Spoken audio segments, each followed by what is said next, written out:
Muy bien, nos acompaña, como habíamos anunciado, la doctora Romy Chang, ella es abogada penalista, para analizar y ver si cabe alguna explicación racional que pueda exculpar al ministro de Salud denunciado el día de ayer en un programa de investigación. Hay imágenes del ministro cuando se retira de Palacio, me parece, él habría llevado todos los documentos para demostrar al presidente que el dinero no era producto de ninguna actividad ilícita, pero ya se retiró. Estas son las imágenes de cuando llegó precisamente a participar de esta reunión con el jefe de Estado. Pero aquí conversábamos, la doctora Romy Chang y yo adelantábamos, y me dice ella que prácticamente no hay posibilidades de que ese dinero tenga un origen regular, ¿no? Legal, limpio, transparente. Doctora, bienvenida. Gracias, Mávila. Así es, porque además hablamos de un funcionario público, un funcionario que llena una declaración jurada de ingresos, en donde se establece cuáles son sus fuentes de ingreso, cuál es el patrimonio que tiene, los bienes que tiene, casas, propiedades, absolutamente todo. Y eso se hace justamente evitando cualquier posible acto de corrupción que pueda llevar a un enriquecimiento indebido. Entonces, en este panorama es muy difícil justificar ese ingreso y sobre todo, además, por qué la repartición en los llamados pitufos, ¿no?, para evitar el rastreo de ese dinero, que es lo que más preocupa, ¿no? Claro, porque además eran trabajadores, tienen 1000 agravantes, ¿no? Esto ¿se sanciona de qué manera? Primero, ¿cuáles son las... en este momento el ministro todavía goza de antejuicio.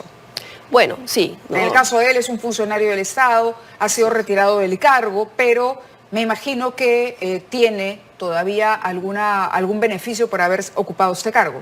Sí, pero bueno, en la medida en que ya no va a ocupar el cargo, el camino va a ser mucho más sencillo para el Ministerio Público, ¿no? De todas maneras, solicitar un tema de levantamiento de inmunidad, ¿no?, para poder autorizar, el Congreso autorice, y luego fluya la investigación penal. Ojo, esto para una formalización de investigación preparatoria, porque nada impide que se puedan realizar los actos previos de investigación, como ya vemos se vienen realizando, porque además no es la única persona involucrada. Hay otras personas que sí dan pie a que se puedan realizar, por ejemplo, allanamientos, intervenciones, como son los que hemos venido viendo el día de hoy. ¿Se puede decir que habría una organización criminal en este caso, después de no solo el tema de los trabajadores, sino esta relación absolutamente extraña con el dueño de una clínica, el señor Quito, me parece, que hace un depósito mayor? Ese señor hace un depósito, caramba, creo que son $70.000. Es un monto importante. Es un solo pago, siempre a la cuenta de la madre de los hijos del ministro. Claro, y uno dice, a ver, si ya no son pareja, ¿qué tienen que ver los trabajadores del ministro con la señora? No hay un punto de conexión. Lo que pasa, Mávila, es que normalmente cuando hablamos de lavado de activos, lavado de dinero, se suelen utilizar a las personas cercanas para tratar de disfrazar el origen del dinero, ¿no? Para que no sea tan evidente, porque él como funcionario tiene que llenar la declaración jurada a su salida, ¿no? Para que no sea evidente, claro, el desbalance. Y él mantiene los mismos bienes, digamos. ¿No? Pero ocultados a través de la madre. Y ahí es una pena, porque sabes que en estos casos de lavado de dinero, donde se usan a familiares, las personas no se dan cuenta que le están generando un gran contingente a sus seres más queridos, porque el delito de lavado de activos no solo sanciona a quien da estas disposiciones, o sea, en este caso al funcionario, sino a toda persona que ayuda y contribuye en los actos de ocultamiento, de transferencia, de adquisición, de custodia, y eso abarca a muchísima gente. Así es. Quería aprovechar su presencia para analizar lo ocurrido con Jennifer Paredes. Ha sorprendido, conversábamos con el procurador Luis Vargas Valdivia hace poco nada más, y yo le decía cómo ve usted o cómo analiza el pedido o los argumentos que sostienen el pedido de la Fiscalía para una prisión preventiva. Y él decía que eran sumamente sólidos, que era un pedido muy bien argumentado y que no cabía otra posibilidad que la prisión preventiva. Sin embargo, la Corte ha decidido lo contrario. Sí, yo creo que ahí, Mávila, hay que separar dos aspectos. Hay un primer aspecto vinculado al tema de los elementos de prueba.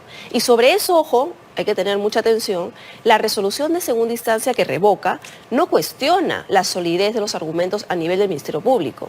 Eso, la defensa de la señora Paredes sí lo cuestionó, pero la resolución sobre eso no da marcha atrás y dice, es correcto, hay elementos.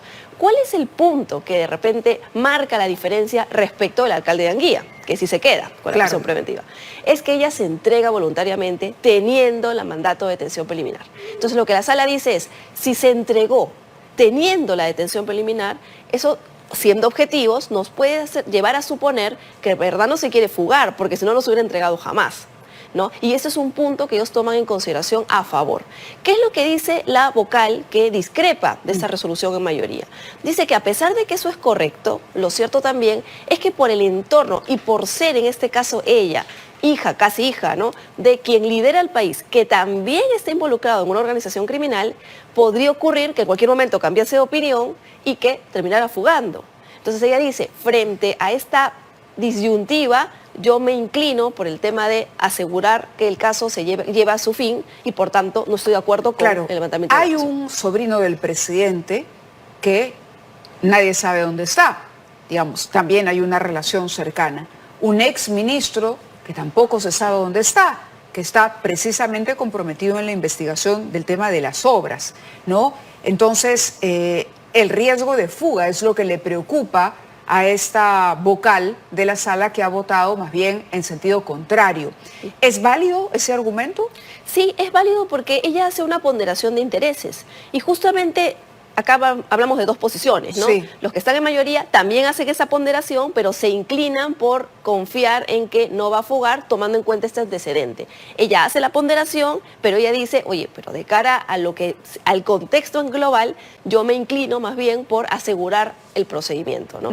Entonces son dos posiciones, pero lo que hay que tener claro, Mávila, es que si bien esta resolución en principio no se puede apelar, lo cierto es que también la sala deja muy en claro que hay ciertas medidas que se tienen que cumplir y que el incumplimiento de cualquiera de ellas, dice el voto en mayoría, va a conllevar automáticamente a la revocación de esa comparecencia y a la instauración de la prisión preventiva. Y sobre eso, el proceso puede ir cambiando y las personas pueden ir cambiando en el proceso. O sea, el Ministerio Público, si encuentra un nuevo elemento de prueba o un nuevo indicio de que ella podría fugar o no respetar las reglas del proceso, puede nuevamente pedir la prisión preventiva y la puede pedir la cantidad de veces que desee, ¿no?, en función a la existencia de nuevos elementos.